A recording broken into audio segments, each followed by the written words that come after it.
Conheçam Dylan. Ele nasceu no dia 6 de fevereiro de 1999. Ele era um menino de 13 anos que vivia no Colorado, Estados Unidos. Dylan foi descrito como um menino aventureiro que gostava de esportes e amava sair com os amigos. Por muitos anos de sua vida, ele morou com os pais e com o irmão mais velho, Corey. Tinha até outros 2 irmãos do primeiro casamento do pai, porém não fica claro se eles tinham muito contato. Durante sua infância, tanto ele quanto o irmão eram apegados ao pai. Mark fazia de tudo com os filhos, eles eram muito unidos, até que em 2007 algo aconteceu. Naquele ano, os pais de Dylan se separaram. Após o divórcio, foi a mãe que ficou com a guarda dos meninos. Ela então se mudou e Mark não fez questão alguma de se manter presente na vida deles e nem os via com frequência. Isso durou por um tempo, até que em 2010 uma briga entre eles aconteceu. A família não quis dizer publicamente por que teve essa briga e só disseram que após esse desentendimento, o relacionamento entre eles e Mark ficou bem estreito. Após isso, ele foi à justiça para tentar pegar a guarda dos filhos. Não conseguiu. O juiz estipulou que Dylan tinha que ter mais contato com o pai, estipulou também algumas datas que ele precisava viajar para poder ficar na casa do pai e mesmo não querendo, ele precisou obedecer à justiça. No dia 18 de novembro de 2012, era uma das datas que Dylan tinha que visitar o pai, então ele foi até o aeroporto, pegou um avião e antes de viajar chegou até a mandar algumas mensagens para Mark dizendo que queria dormir na casa de alguns amigos, que ele não queria ficar na casa com ele, porém Mark disse que não e falou que ele deveria passar todos aqueles dias somente com ele. Assim que Dylan chegou à cidade onde o pai morava, Mark o buscou no aeroporto. Depois disso, eles foram a uma rede de fast food, comeram, passaram no mercado e por fim foram para casa. A partir desse momento eu vou contar para vocês a versão que Mark deu e ela foi a seguinte. Mark disse que assim que chegaram em casa, Dylan ficou mexendo em seu celular. Depois disso, por volta das 9h30 da noite, ele adormeceu no sofá e então Mark foi para o quarto dormir. Ele disse que no dia seguinte, por volta das 7 da manhã, acordou, viu que o filho ainda estava dormindo e então saiu de casa para resolver umas coisas. Quando voltou às 11 da manhã, Mark disse que Dylan não estava mais em casa, então ele acabou tirando um cochilo, dormiu mais ou menos até meio-dia ou meio-dia e meia e quando acordou, percebeu que o filho ainda não tinha voltado. A partir daí, segundo ele, ligou para o celular do filho, ele não atendeu, ele então começou a ligar para o celular de outros amigos do filho que moravam naquela área, porém todos disseram que não tiveram nenhum contato com Dylan. Depois disso, ele mandou uma mensagem de texto para sua ex, disse o que estava acontecendo e ainda relatou que achava que Dylan tinha desaparecido. Somente algumas horas depois, por volta das 6 da tarde, Mark ligou para a polícia. Assim que falou com eles, ele informou que nenhum dos pertences de seu filho estavam em casa. Falou também que percebeu que sua vara de pescar tinha sumido e que por isso ele acreditava que Dylan tinha saído para pescar e acabou se perdendo. Quando os investigadores entraram em contato com a mãe do menino, ela disse que isso era impossível, relatou que Dylan não sabia pescar e que também nunca teve interesse por isso. Conforme as horas se passavam, a mãe de Dylan ligou para ele incessantemente. Mark também enviou algumas mensagens e as mensagens dele foram as seguintes. Às 8h14 da manhã, ele enviou: "Ei, amigo, estou fora de casa, me ligue." Às 8h15, "Ei, me ligue, por favor." Às 11h23, "Dylan, estou em casa e você não está em lugar nenhum. Volte, por favor, ou pelo menos me ligue, ok?" Às 2h33, ele enviou: "Dylan, você precisa me ligar. Onde você está?" Como Dylan não atendeu as ligações e muito menos respondeu às mensagens, os policiais começaram a trabalhar com a teoria de que ele teria fugido e até conseguiram uma testemunha para reforçar essa teoria. Essa testemunha disse que por volta das 8 da manhã tinha visto 2 meninos andando sozinhos e que acreditava que um desses meninos era Dylan. Ao escutar isso, a mãe dele disse que era impossível, falou que seu filho jamais iria fugir e que se ele estivesse em qualquer lugar, ele pelo menos iria tentar entrar em contato com ela. Ela ainda falou que estava muito desconfiada de seu ex e disse o seguinte: "Fui casada com Mark por 18 anos e sei como ele reage às coisas. Se Dylan fez ou disse algo que ele não queria ouvir, eu só estou com medo de como Mark pode ter reagido a isso." Não só a mãe de Dylan, como alguns investigadores já estavam desconfiando de Mark. Isso aconteceu porque quando chegaram em sua casa, ele agiu de maneira descontraída, estava bem indiferente e para eles isso não era normal. Um investigador chegou a dizer que pais de filhos desaparecidos sempre ficam em cima da polícia, eles querem saber de tudo, sobre o que acharam ou o que deixaram de achar, que muitas vezes são tão insistentes que acabam atrapalhando nas investigações. Ele falou que Mark nunca agiu assim, sempre estava bem tranquilo, disse que por volta das 11 da noite do primeiro dia das buscas, Mark foi dormir, enquanto os investigadores ficaram até mais ou menos 1 hora da manhã procurando por Dylan. 7 dias após o início das buscas, os policiais levaram cães farejadores pelas redondezas da casa de Mark. Enquanto estavam próximos a uma área arborizada, eles indicaram o cheiro de Dylan e, por causa disso, uma grande busca no local se iniciou, porém, infelizmente, não encontraram nenhuma pista relevante. Como todos continuavam sem respostas, a mãe de Dylan começou a dar cada vez mais entrevistas. Ela falou que estava desconfiando demais de seu ex, relatou que as coisas estavam tensas entre os dois porque ela estava com outra pessoa. Falou também que Mark nunca aceitou que ela ficou com a custódia dos filhos e que ele detestava pagar a pensão deles. Quando Mark foi questionado sobre as acusações de sua ex, ele disse que não sabia do que ela estava falando, disse que não tinha ideia de onde seu filho estava e começou a colocar a culpa nela. Mark disse que provavelmente sua ex levou o filho para algum lugar e o escondeu porque ela não queria que os dois tivessem contato. Após muitas acusações entre os dois, no dia 29 de novembro, os policiais conseguiram um mandado para a casa de Mark. Ao chegar ali, eles vasculharam o local e acabaram encontrando vestígios de sangue de Dylan por toda a sala. Ao falar com Mark e sua namorada da época sobre isso, a namorada de Mark disse que 1 ano antes, Dylan esteve na casa do pai. Ali ele machucou o dedão do pé, ficou andando pela sala e por isso os investigadores encontraram esses vestígios no local. 3 meses após o desaparecimento do filho, Mark e sua ex-esposa participaram de um programa de TV. Ali, Mark continuou enfatizando que não tinha ideia do que tinha acontecido com o filho, respondeu algumas perguntas de maneira indiferente, enquanto sua ex-esposa fazia de tudo para conseguir respostas. Em determinado momento desse programa, o apresentador perguntou para Mark se ele se sentia bem para fazer um teste do polígrafo. Ele disse que não, falou que na noite anterior não dormiu bem, que tinha bebido muito e que por isso não queria fazer. O apresentador então perguntou se ele poderia fazer esse teste do polígrafo algum tempo depois, porém Mark disse que não queria fazer. Alguns meses depois, após essa investigação ficar parada, algo novo surgiu. Em junho de 2013, alguns investigadores estavam verificando a área montanhosa que ficava ao redor da casa de Mark. Enquanto estavam ali, eles encontraram fones de ouvido, pedaços de roupa e um tênis também. Como os policiais estavam desconfiados de que tudo aquilo pertencia a Dylan, eles levaram mais uma vez cães farejadores para ajudarem nas buscas e enquanto os cães estavam farejando, eles indicaram um local onde encontraram alguns ossos. Posteriormente descobriram que eram de Dylan, mas informaram que nem todos estavam ali. Após a análise, eles ainda não conseguiram entender o que havia acontecido com o menino, então por isso continuaram trabalhando e mais uma vez conseguiram um mandado de busca para a casa de Mark.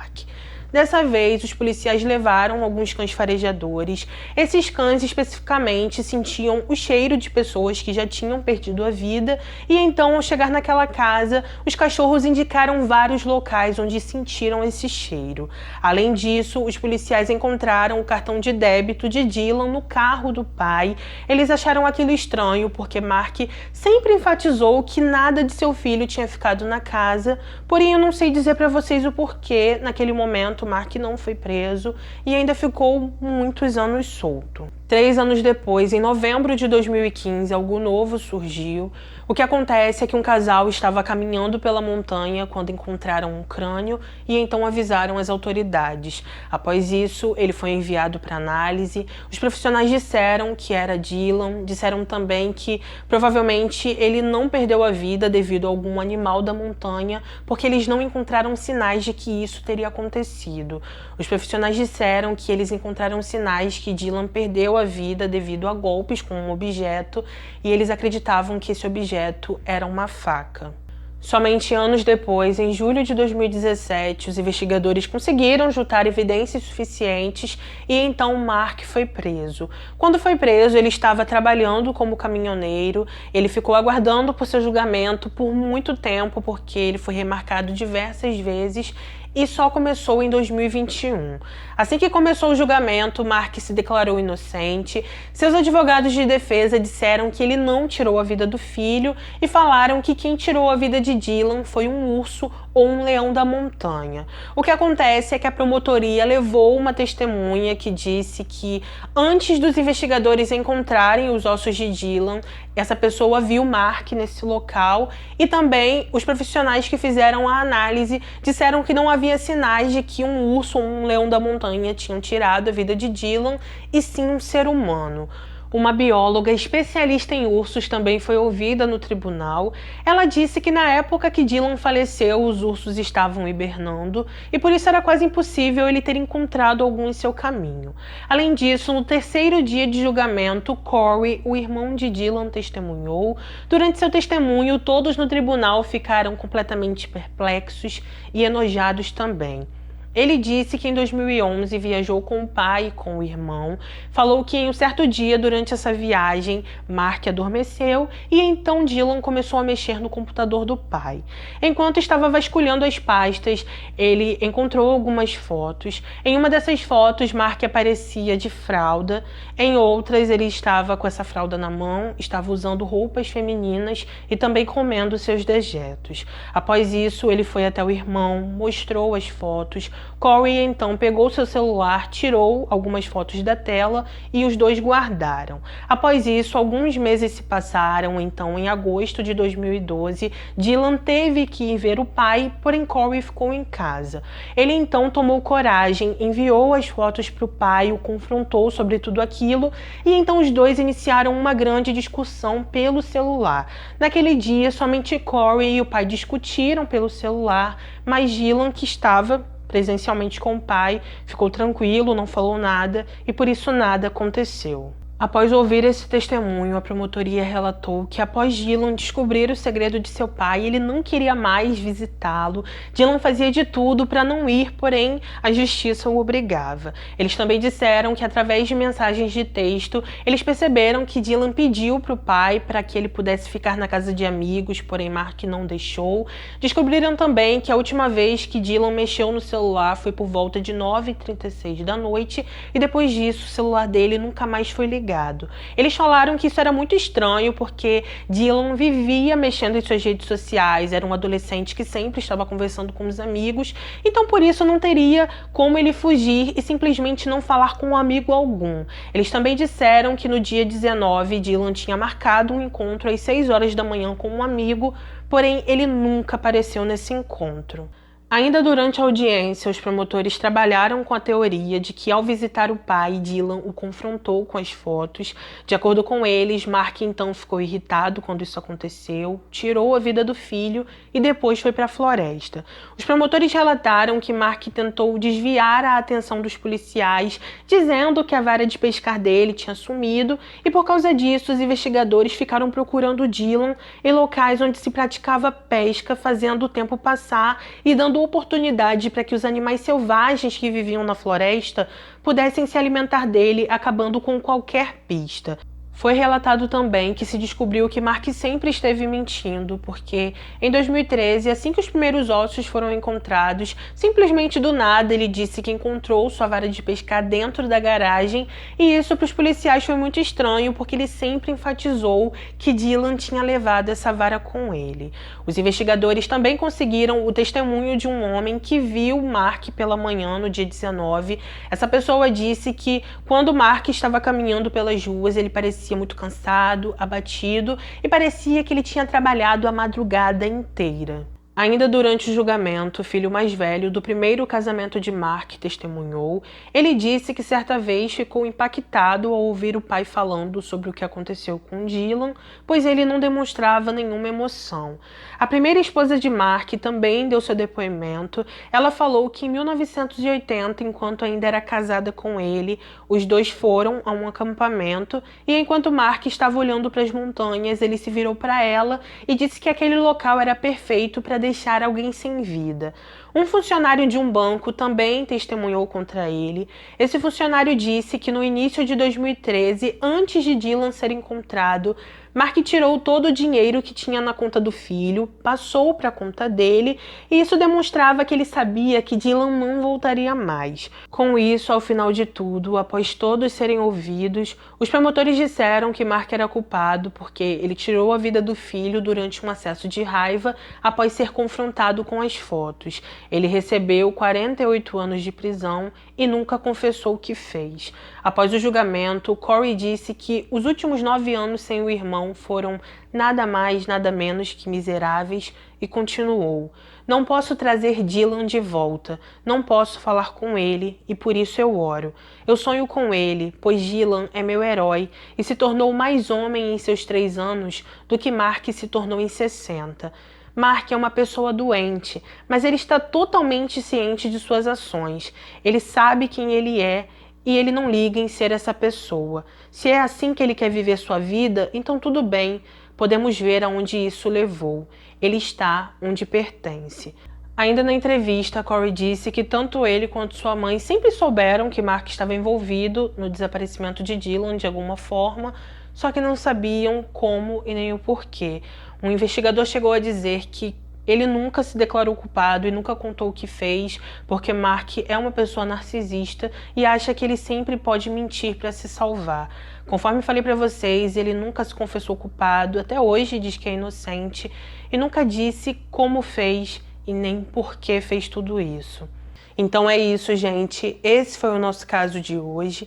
Deixa aqui nos comentários o que você achou sobre esse caso, se você já conhecia ele ou não, e coloca sua opinião, que é muito importante pra mim. Se puder, por favor, não saia daqui sem deixar o seu like, que faz toda a diferença e é de graça e não custa nada. Também, se puder, assista outros vídeos em sequência, mesmo que você já tenha assistido todos os vídeos do canal, enquanto você estiver arrumando a casa, lavando louça, deixa eles rodando, porque isso faz toda a diferença e também me ajuda muito. Muito obrigada se você chegou até o final desse vídeo e se tirou um tempinho do dia para vir aqui. Também queria falar para vocês para não esquecer que tem vídeo aqui no canal 3 vezes por semana. Mesmo que a plataforma não te avise, pode vir toda semana. Olha na aba vídeos, porque sempre tem 3 vídeos novos, tá bom? Obrigada pela atenção de vocês, pelo carinho de sempre. Um beijo no coração de vocês. Obrigada por tudo. Fiquem com Deus, se cuidem e até o próximo vídeo.